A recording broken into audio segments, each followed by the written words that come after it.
Екс-министерот за економија Крешник Бектеши во притвор во Шутка, а актуелниот министер Бесар Дурмиши слободен на Илинденска, тврди не чувствува одговорност. Едниот поранешен министер за економија, другиот сегашен, дилема во јавноста, како сегашниот министер за економија Бесар Дурмиши со кој раководеше Крешник Бектеши вели дека министерството не е надлежно за проверка дали лиценцата е со важност или не.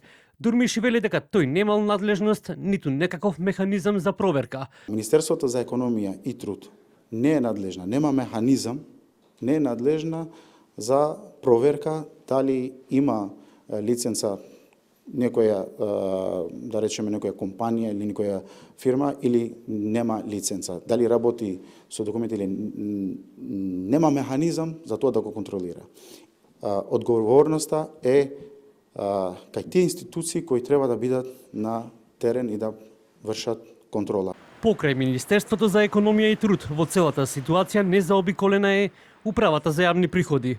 Побаравме одговори дали е точно дека дискотеката Кочани Пулс била затворена од страна на Управата за јавни приходи, дали е точно дека е поведена стечајна постапка за фирмата која раководела со горе споменатиот објект, дали во изминатите години даночен инспектор извршил контрола во овој објект и што констатирал. Конкретен одговор не добивме, но добивме соопштение. Би ги демантирале шпекулациите во јавноста во насока на обиди за политизација, како и пласираните информации од некои медиуми, а кои во ниту еден момент не се побарани да бидат потврдени од УЈП, ниту се дадени од Управата за јавни приходи. Не се точни информациите дека во декември 2024 година дискотеката Пулс била пломбирана од УЈП, но она што можеме да го потврдиме е дека за овој објект е изречена казна за сторен прекршок во декември 2024 година согласно Законот за регистрирање на готовински плаќања.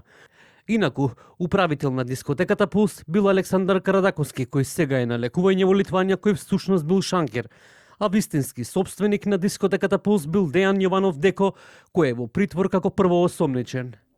Од Министерство за внатрешни работи веќе 8 ден молк на нашите прашања. Колку пати во целата 2024 година, но и во тековната 2025 година од јануари до сега дискотеката Пулс во Кочани била евидентирана во билтенот на МВР.